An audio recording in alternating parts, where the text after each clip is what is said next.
Sim.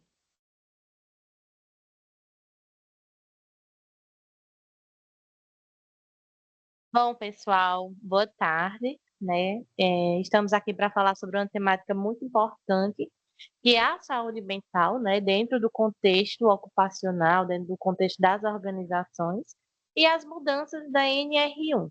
Quando eu falo sobre saúde mental, eu estou falando sobre o estado emocional, sobre o estado psicológico e social de uma pessoa. E está ligado diretamente à forma como a gente lida com as nossas emoções, como a gente lida com aquelas situações difíceis no nosso cotidiano. Então, vai para além da ausência de transtornos mentais, né? A capacidade de enfrentamento que a gente tem ali no nosso dia a dia em situações difíceis. Eu sou a Alessa, sou psicóloga organizacional e do trabalho e de saúde e segurança do trabalho, e também sou psicóloga clínica com ênfase na logoterapia, que é a terapia que estuda o sentido da vida. Falando um pouquinho aqui sobre a PIA ocupacional. Nós somos uma equipe multiprofissional de saúde e segurança do trabalho. Nós fazemos uma gestão integrada com os planos de saúde e também o gerenciamento dos riscos ocupacionais, né? Os riscos químicos, físicos, biológicos e os psicossociais, além da parceria de clínicas de medicina ocupacional espalhadas por todo o país, onde são realizados os exames adicionais, periódicos, demissionais, enfim, e os complementares, além também dos treinamentos e capacitações nas áreas de saúde e segurança do trabalho e também a confecção dos documentos legais, né? PGR, LTCAT, laudos, AET, então toda essa parte da documentação legal nós também fazemos. E eu quero começar esse momento indagando vocês, né, sobre qual a importância da saúde mental no ambiente de trabalho. Como que chega essa frase para vocês?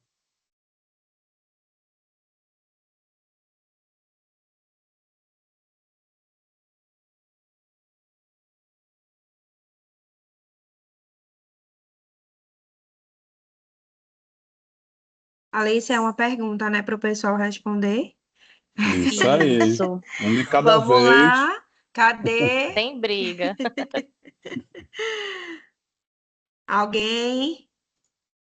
Qual é a importância sobre a saúde mental? Como é que vocês entendem essa importância ali dentro do dia a dia de trabalho de vocês? Eu vou ficar calado, porque eu sou liderança, para não estar influenciando. Então, aí, fiquem à vontade, viu, pessoal? Alguém aí, Ju, na sala? Boa tarde, meu nome é Boa André. tarde. A Prazer, André. importância da, da saúde mental é a importância é a base de tudo. Se a gente não for bem aqui, não estiver bem na saúde mental, as demais coisas não vai ser bem também não. Foi para a gente estar com a saúde mental em dias, aí tudo flui, empresa, família, tudo, negócio. É isso que eu penso. Perfeito, porque a saúde mental ela acaba influenciando todas as áreas da nossa vida. O âmbito familiar, o âmbito pessoal, o âmbito do trabalho, né? Então, tudo acaba interferindo na nossa saúde mental, né? E aqui, pessoal, eu trouxe um panorama muito importante, porque a gente está vivenciando uma crise de saúde mental, né, no nosso país desde 2024, né? Em 2024, nós tivemos esse número aqui, 472.328 afastamentos por saúde mental, né? Então, foi a partir desse número que nós tivemos a nova atualização da NR1, né? Então, foi a partir disso que o Ministério do Trabalho e Emprego, ele decidiu que as empresas elas precisam ter um olhar mais atento para a saúde mental, né? Porque estamos aí numa crescente, né? Então, esses números, eles realmente estão só aumentando e isso acaba preocupando bastante, né? Porque agora, em 2025, com esses dados atualizados, nós já temos 546.254 afastamentos por transtornos mentais, né? Então, falando um pouco sobre o perfil dessas pessoas, né, que estão afastadas, desses trabalhadores, as mulheres está relacionada a fatores sociais, a sobrecarga de trabalho, muitas vezes pela dupla, pela tripla jornada, esse tipo de preocupação. E já nos homens, alguns especialistas relatam que teve os impactos da pandemia, né? Aquela questão da pressão, medo do desemprego, o estresse.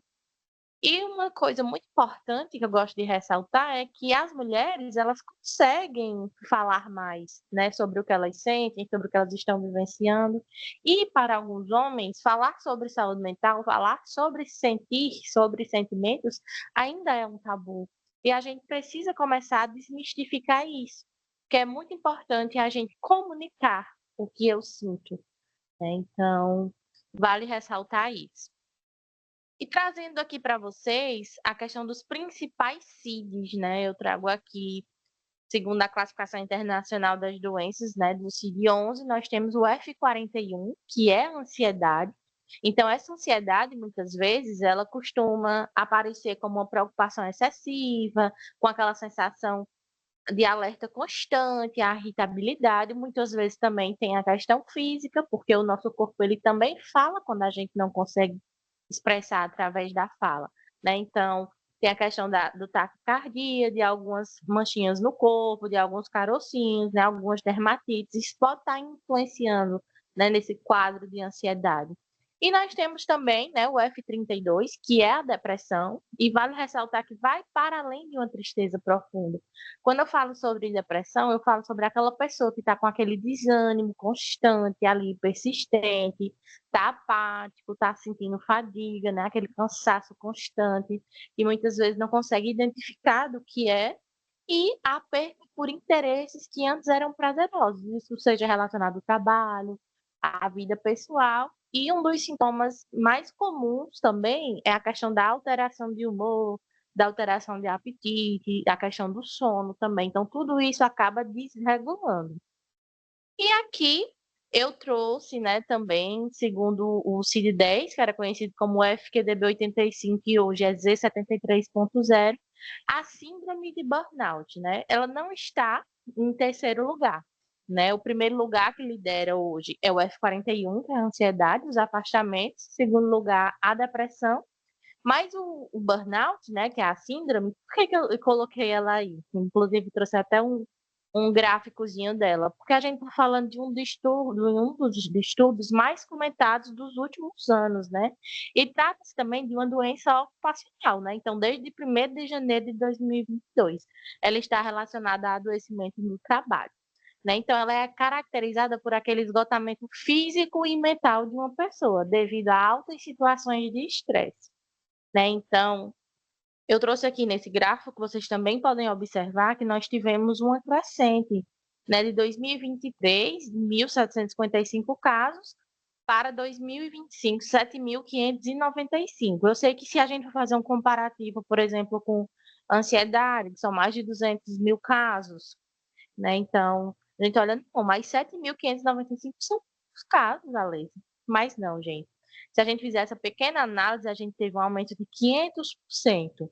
Fora que alguns especialistas, eles apontam que essa síndrome, ela realmente tem um diagnóstico difícil, né? Então, ela pode estar sendo tudo notificada aqui no F41, em um F32, muitas vezes por conta dos sinais, né? E sinais que são caracterizados ali por outros CIDs, né? Muitas vezes a questão do cansaço extremo, eu posso perceber isso na ansiedade, eu posso perceber isso também na depressão, a irritação, a falta de energia, de motivação, a sensação de não dar conta. Então, por isso que tem que ser realmente um estudo mesmo, precisa ser identificado para realmente ser feito um diagnóstico coerente, né? Então, alguns especialistas, eles dizem que está subnotificado. E só quem pode dar realmente esse atestado da síndrome de burnout são dois especialistas, que é o psiquiatra e o médico do trabalho. E o psicólogo, ele tem aquele papel fundamental para auxiliar essa pessoa a identificar o que foi que causou esse burnout e também ajudar no enfrentamento, né, para que essa pessoa ela consiga sair dessa situação e passe a conviver de uma forma mais tranquila, né? Ou seja, enfrente essa situação que vem vivenciando com todos esses sinais, com todos esses sintomas que já foram relatados. Até aqui, vocês têm alguma dúvida referente a esses transtornos?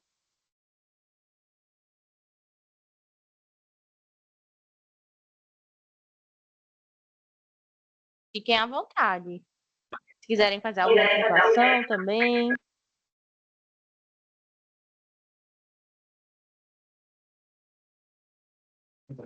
Não, para mim tá super claro e tranquilo, Alissa. Muito obrigada pela condução. Bom, agora sobre a mudança da NR1, né? A NR1, ela é a norma, né, que estabelece todas as obrigações gerais de saúde e segurança do trabalho. Ela já existe aí há 48 anos, né? Ela é a norma conhecida como norma-mãe, né? Nós temos aí 38 NRs, né, sendo que a gente tem 36 vigentes, e a NR1 é essa norma, né? Ela diz realmente como é que a empresa deve organizar o gerenciamento dos riscos ocupacionais.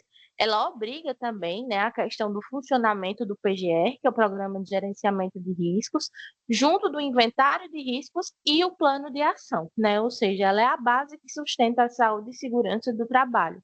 O objetivo da NR1 é garantir a prevenção e a melhoria ali no dia a dia das organizações, né? Ou seja, o nosso dia a dia de trabalho ali nas empresas. E agora, o PGR ele deve contemplar tanto os riscos ocupacionais, os riscos químicos, físicos, biológicos e ergonômicos. Agora, né, com essa atualização que a gente teve em 27 de agosto de 2024, os riscos psicossociais. E esses riscos psicossociais, eles adentram dentro da NR17, ou seja, dos riscos ergonômicos.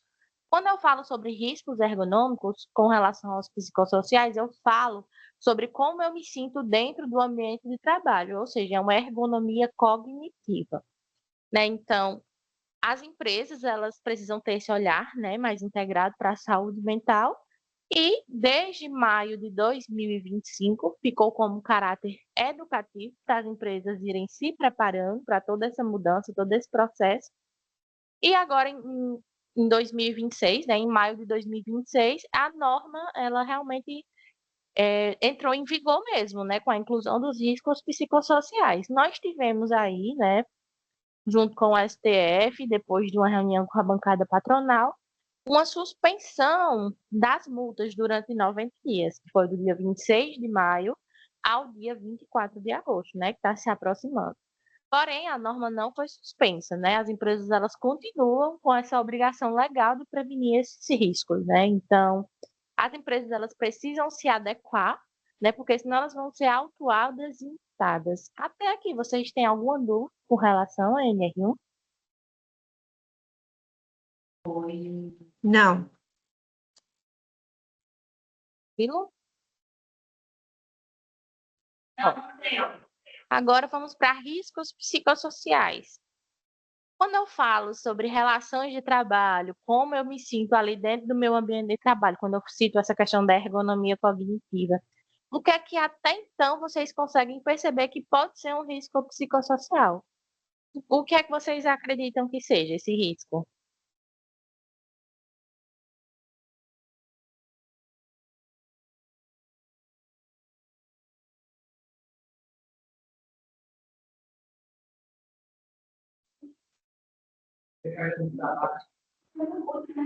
De cada vez, viu?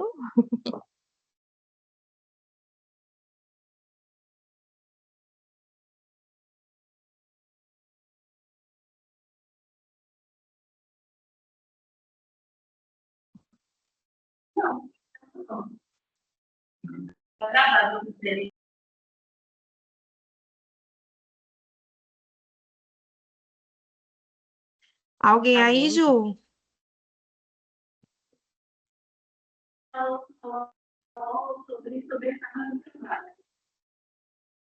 Tá bem longe a... Isso, eu não estou conseguindo ouvir.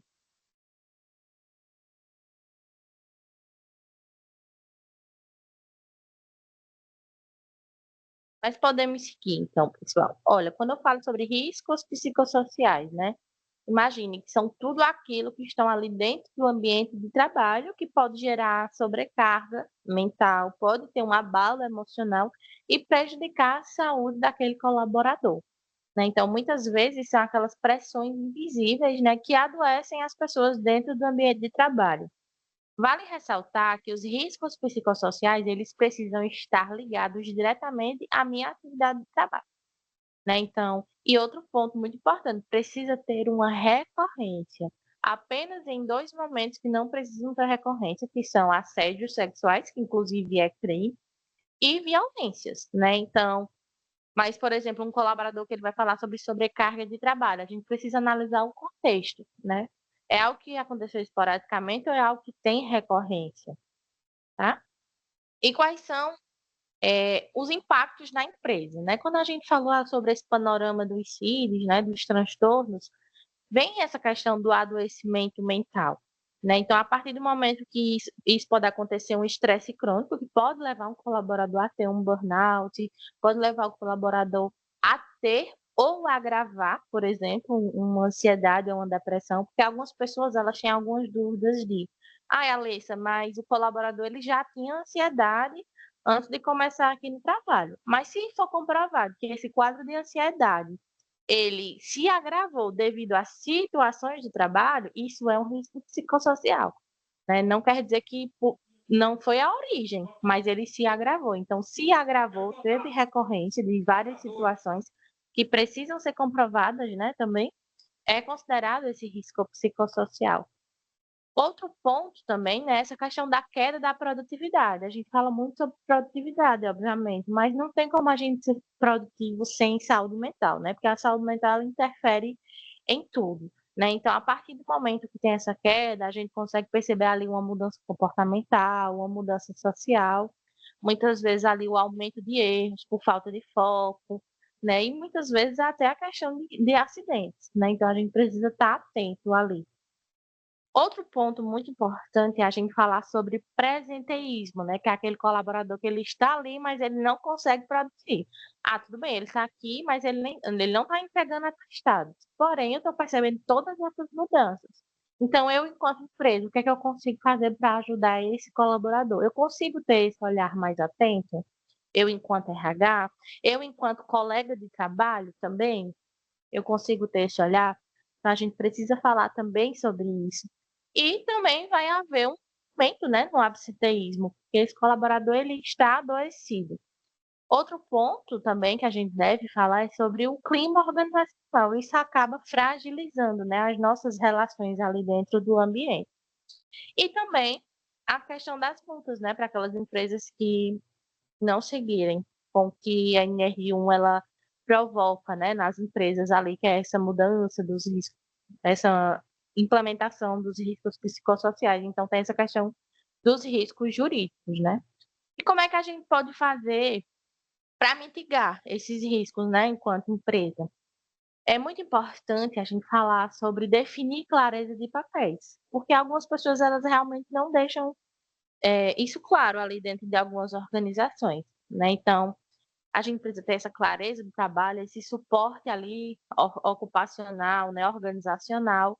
A questão das metas, elas precisam ser revistas, se aquelas metas realmente elas são reais ou não para aquele tempo que está sendo estipulado. A questão das pausas conscientes, incentivar de fato esses colaboradores a realmente irarem ali aquela questão do horário de almoço, não só por força de lei, né? Mas realmente porque às vezes tem pessoas que não conseguem pausar. E isso não só ali no almoço, mas às vezes acaba levando trabalho para casa. E a gente precisa entender isso acontecendo com recorrência.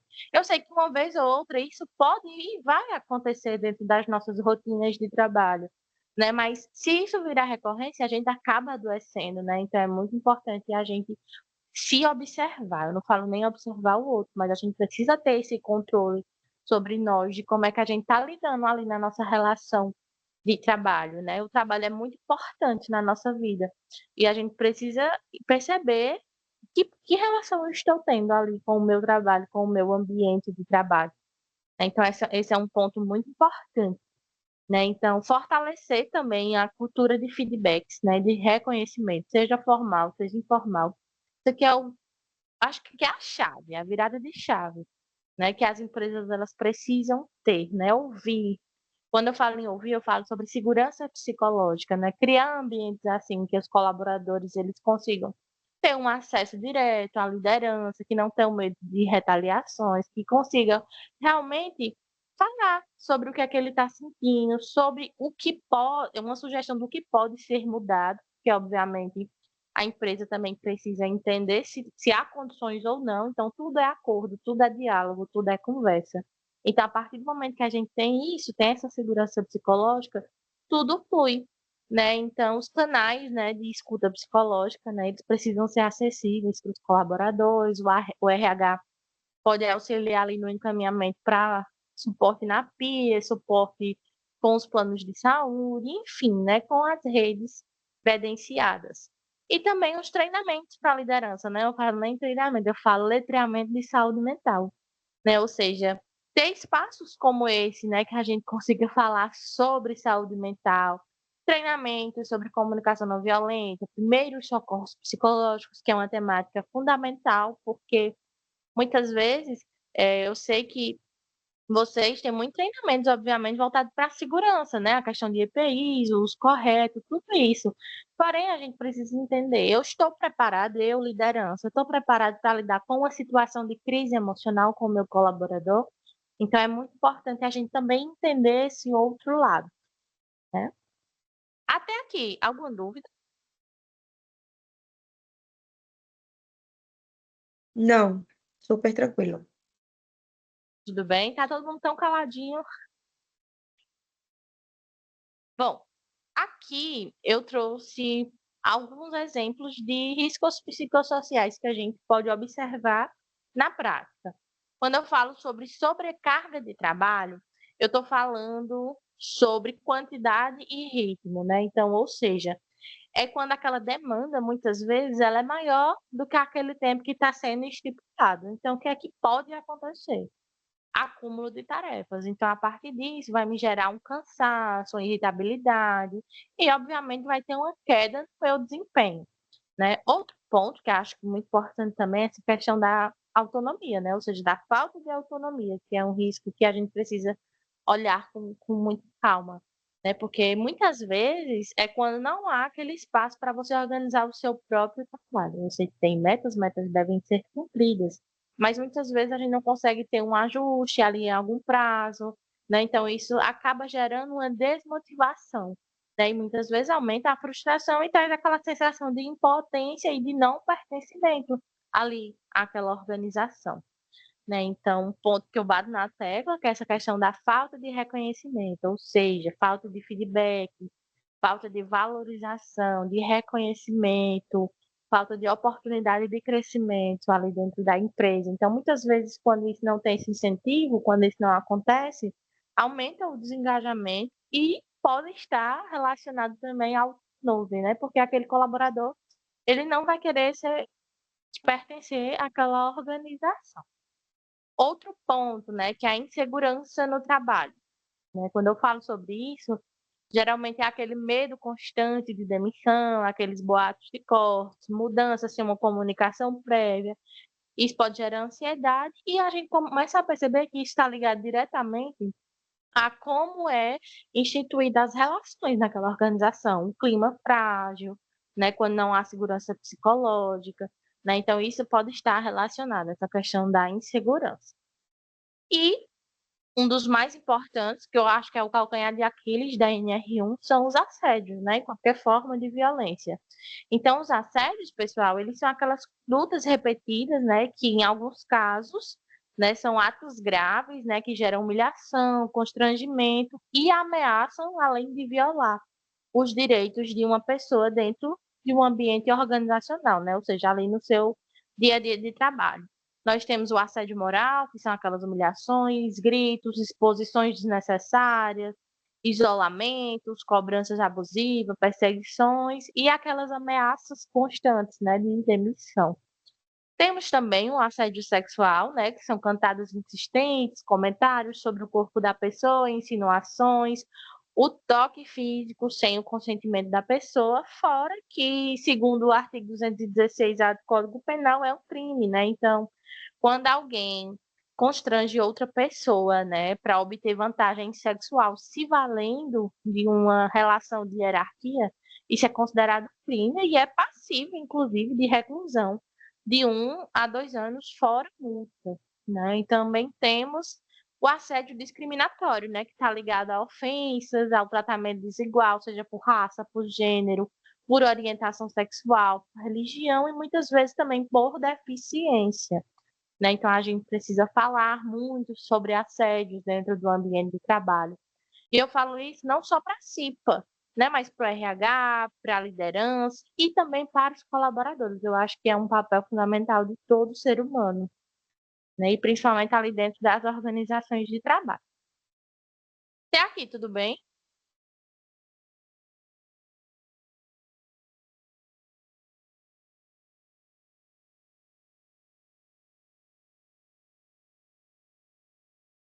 Tudo bem, Vocês estão me Alice. ouvindo? Tá Tranquilo, sim, né? isso. Para a gente Sim, encerrar, tudo ok. feito. E para a gente encerrar, pessoal, eu trouxe aqui o que a NR1 ela espera das empresas, né, em 2026.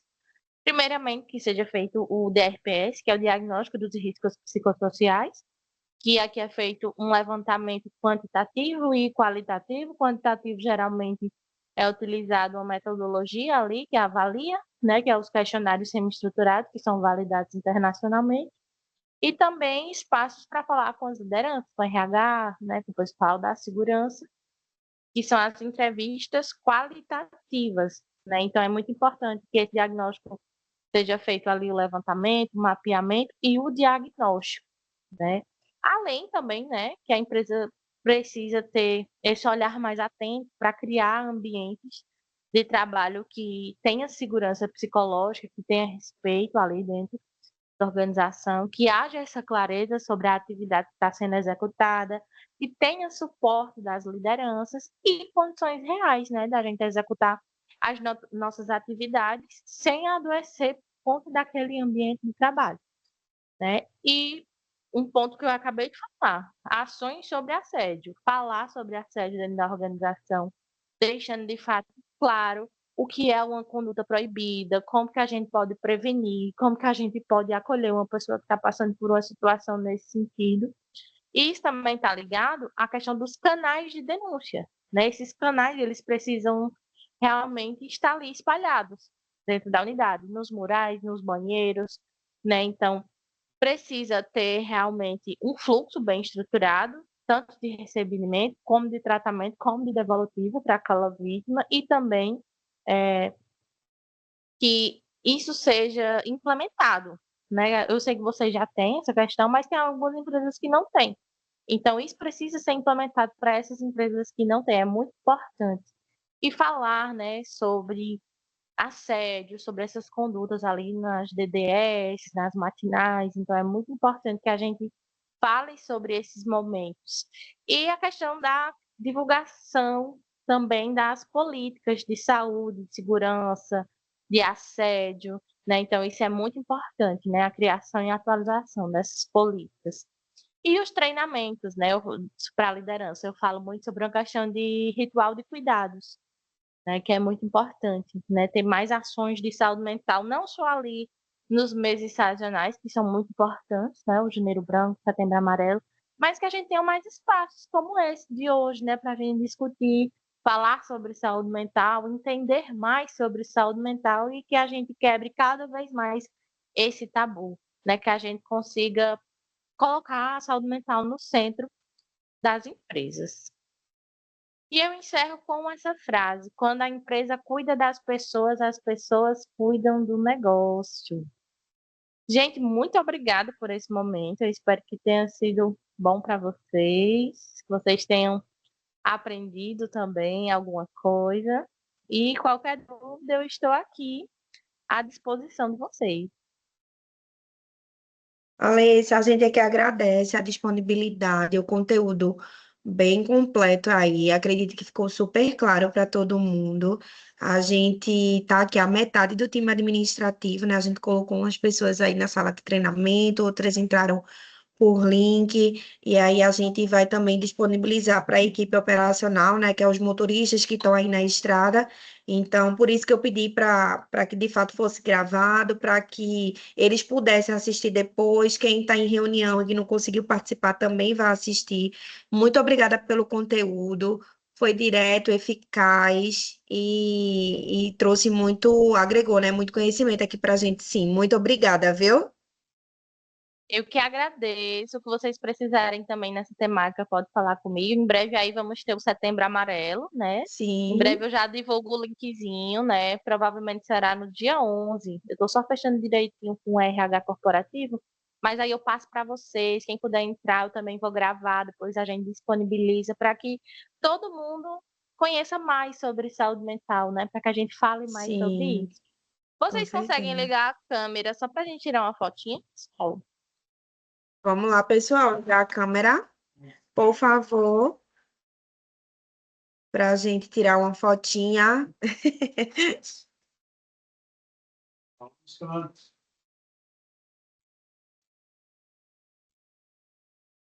Pedrinho, Alberes, Casey.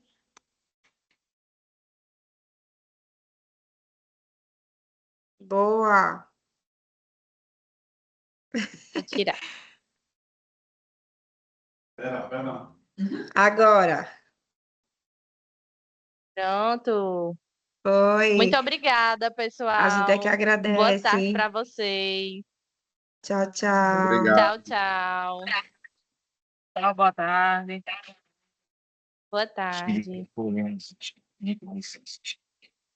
Vai estar rodando por aí.